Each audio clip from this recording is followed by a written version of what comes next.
O Tanjoubi omedetou gozaimasu. Isto é japonês para parabéns. O Observador faz 12 anos e, em vez de bolo, oferecemos uma visita ao Japão com a Pinto Lopes Viagens. Assine por apenas 39,90€ e habilite-se a ganhar. 12 anos a escrutinar o poder, 12 mil quilómetros para celebrar. Assine hoje em observador.pt. Arigatou. 30 em Faro.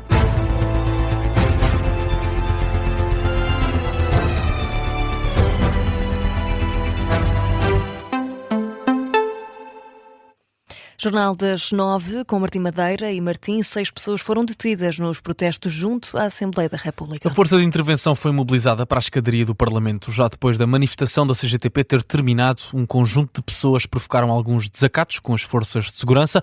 Acabaram por ser dispersadas pela PSP, que teve pelo menos 6, e pelo caminho foram também incendiados alguns caixotes do lixo. Em entrevista aos jornalistas, o superintendente da Polícia de Segurança Pública, Jorge Rezende, explica que a polícia fez vários avisos que acabaram por não surtir efeito. Cerca de 10, 15 minutos depois, algumas das pessoas, utilizando grades, ocuparam a via pública, pondo em causa a segurança dos utentes da via pública, tendo sido alertadas para não o fazer, e tornaram-se violentos, designadamente arremessando garrafas. Posteriormente, houve um aviso legal que a manifestação se tinha tornado violenta e, como tal, teria que cessar, e foram dados 5 minutos para dispersar. Passados estes 5 minutos foi feito novo aviso.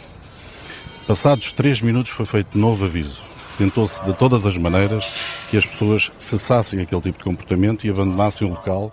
Avisos que não surtiram efeito e que acabaram por resultar em 6 pessoas detidas. Já o secretário-geral da CGTP, há pouco, numa entrevista à RTP, diz que os membros do sindicato não estão envolvidos nos confrontos. O que lhe posso dizer é que não tem manifestantes da CGTP naquela manifestação. Devem ver o que se está a passar. Agora, há grupos que se integram nas manifestações da CGTP para depois levar por diante este tipo de situações e concretizar este tipo de momentos. Mas acho que o objetivo foi conseguido pela CGTP, que tivemos, de facto, de norte a sul do país, incluindo nas regiões autónomas, um conjunto muito largo de manifestações com a presença de milhares de trabalhadores. Tiago Oliveira, nesta entrevista à RTP, volta a criticar o governo e acusa-o de arrogância, prepotência e de não ouvir os trabalhadores. Entretanto, no briefing do Conselho de Ministros, o Ministro da Presidência elogiou a atuação das forças de segurança nestes protestos da greve geral. Lamenta profundamente o comportamento de alguns, e eu quero sublinhar de alguns que ultrapassaram os limites mais do que aceitáveis do direito à greve, que provocaram desacatos, que ofenderam a ordem pública e que confrontaram a autoridade das forças de segurança portuguesas. Eu queria destacar que se lamentamos profundamente estes comportamentos condenáveis que ultrapassam o que é razoável e aceitável numa democracia livre e no direito à greve e no seu livre exercício, é importante deixar claro que este foi um comportamento de alguns, não o comportamento da maioria dos manifestantes, e pela informação que temos, não é um comportamento associado à organização e aos organizadores desta manifestação. As declarações de António Leitão Amaro na conferência de imprensa do Conselho de Ministros.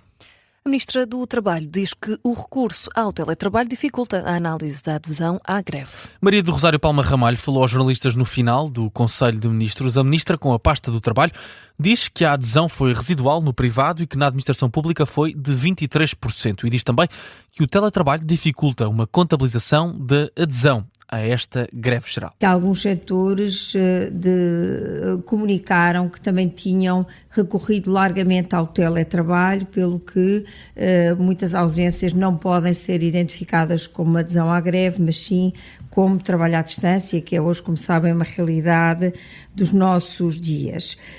No setor privado, confirma-se que a adesão à greve foi absolutamente residual.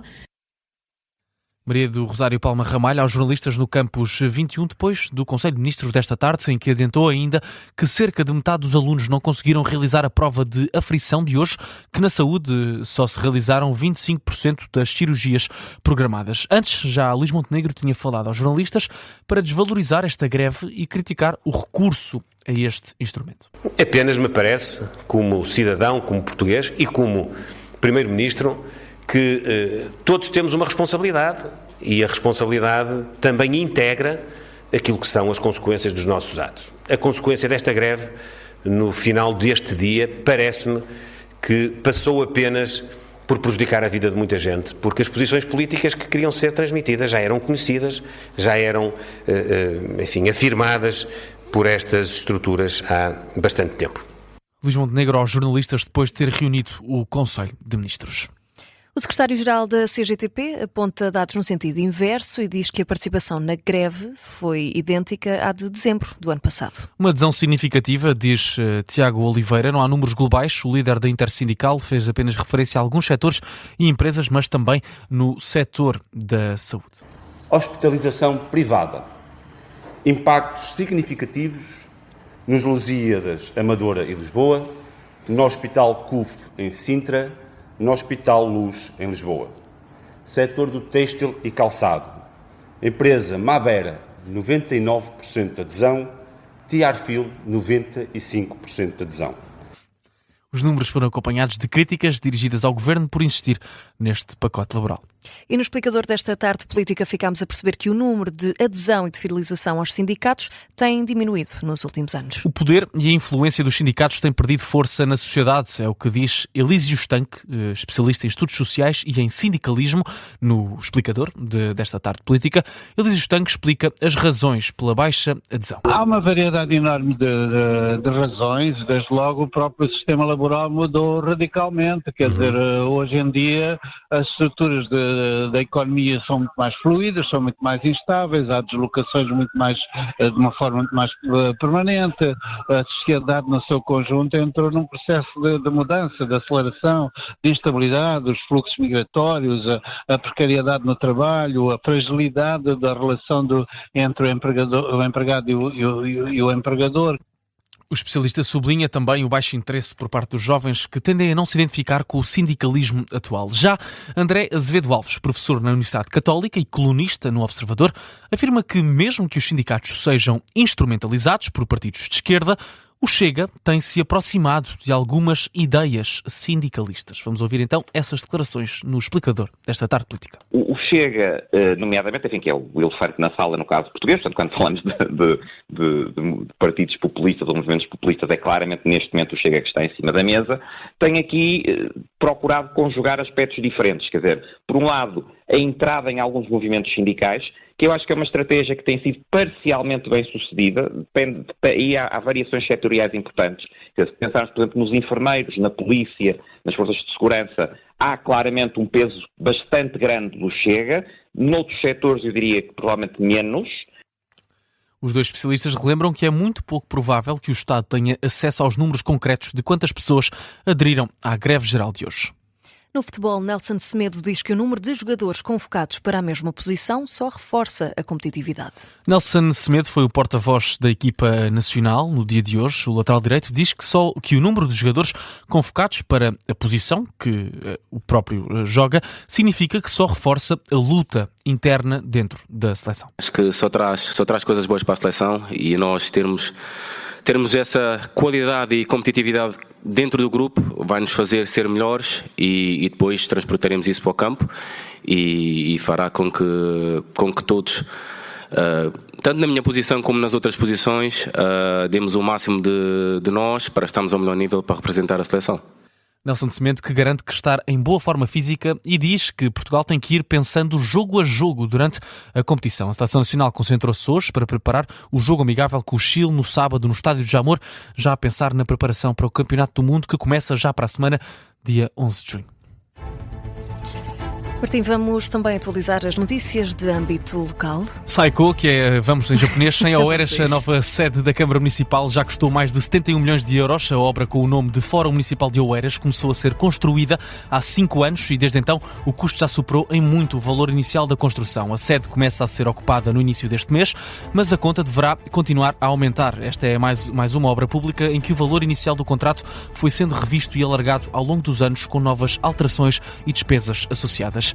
Na Póvoa de Varzim, a Câmara Municipal vai implementar este verão um modelo híbrido de circulação na Avenida dos Banhos durante a época balnear. A via só vai ser encerrada parcialmente em julho e agosto, entre as 2 de sábado e as 2 da tarde de domingo, num total de 24 horas por fim da semana. E o encerramento pode ser suspenso em caso de mau tempo. Em Leiria, a Fundação Jerónimo Martins vai investir 20 milhões de euros na reconstrução de creches, lares e habitações em Leiria, na Marinha Grande e em Ourém. As intervenções começam na próxima segunda-feira, com uma obra inicial em cada município, num programa que deve abranger cerca de 12 mil pessoas. Segundo a Fundação, já foram identificados mais de 100 equipamentos e habitações para intervenção. Com 18 projetos em fase de adjudicação, a conclusão das obras deve prolongar-se por mais de um ano.